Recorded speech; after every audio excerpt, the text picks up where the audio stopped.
Jadi baru-baru ini salah satu ustadz yang besar yang ada yang meninggal, Ustadz Yazid Jawas. Nah itu kemarin ada yang sholat di kubur beliau. Nah ini sekarang banyak istilahnya apa namanya fitnah gitu kan.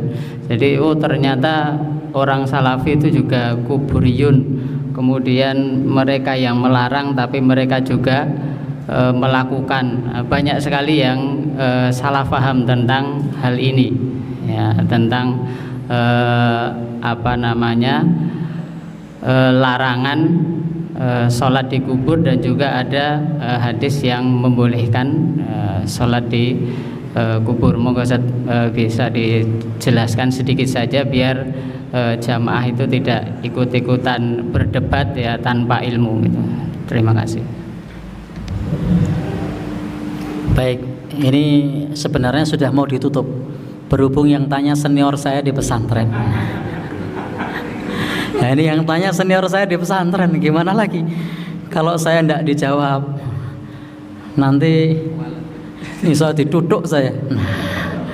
Baik, jadi ini pertanyaan beliau tentang salah seorang tokoh besar yang beberapa saat lalu meninggal dunia, Ustadz Yazid bin Abdul Qadir Jawas.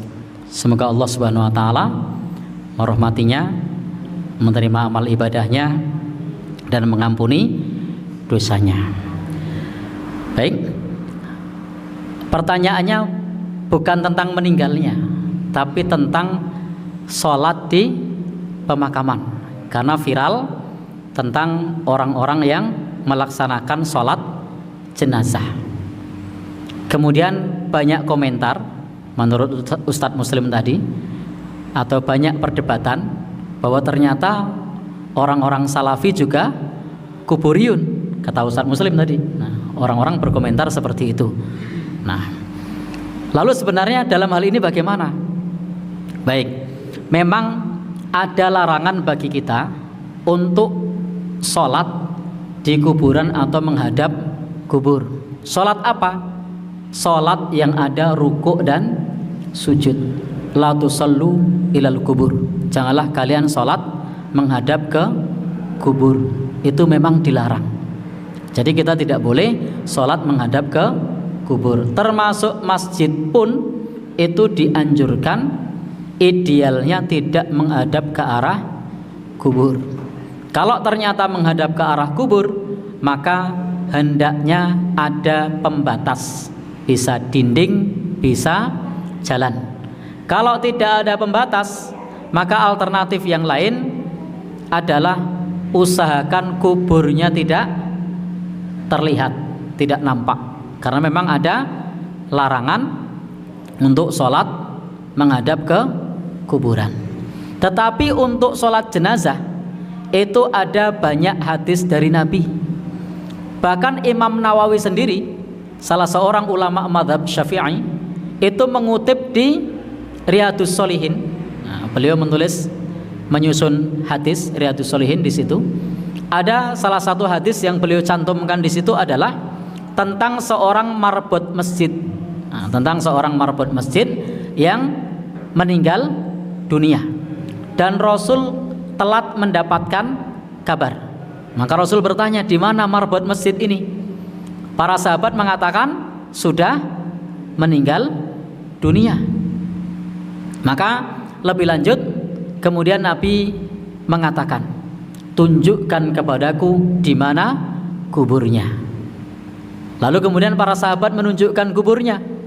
Maka kemudian Rasul pun datang ke kuburan tersebut, kemudian menyolatkan jenazahnya.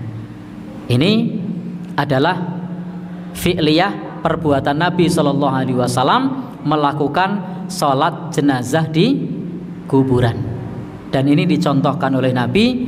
Bahkan ini hadisnya dicantumkan oleh Imam Nawawi, ulama yang bermadhab Syafi'i. Kemudian hadis yang lain juga disebutkan oleh Ibnu Abbas bahwa para sahabat Rasul SAW itu Termasuk dalam hal ini Nabi Shallallahu Alaihi Wasallam itu menyolatkan orang di pemakaman ba'da dufina, setelah orang tersebut dikuburkan. Jadi bisa boleh bagi kita sholat jenazah di kuburan atau di pemakaman. Kapan? Ketika kita baru mendengar kabar orang itu meninggal dunia, padahal pemakamannya sudah berlalu. Sebagaimana kasus Nabi menyolatkan jenazah yang tadi sebagai seorang marbot atau orang yang biasa bersih-bersih masjid. Atau sebagaimana dalam hadis Ibnu Abbas tadi, bahwasanya memang itu dikerjakan oleh Nabi, dikerjakan oleh sahabat, menyolatkan jenazah setelah dimakamkan. Sehingga ketika kita belum sempat menyolatkan jenazah, maka boleh kita datang di makamnya untuk menyolatkan di kuburan. Sholat yang tidak ada rukuk, sholat yang tidak ada sujud. Maka dengan viralnya sholat jenazah yang ada di makam Ustadz Yazid bin Abdul Qadir Jawas, ini memberikan pendidikan kepada kita, penjelasan kepada kita bahwa di dalam takziah itu kita bisa menyolatkan jenazah di kuburan. Hadisnya sudah lama, bahkan sebelum beliau meninggal saya sempat mengkaji di kajian di tempatnya Pak Samijan, bebek goreng. Nah, itu kita sempat mengkaji bab tentang masalah menyolatkan jenazah di kuburan. Nah, tetapi memang karena kadang-kadang satu ilmu belum sampai kepada kita, kemudian kita mudah menghakimi.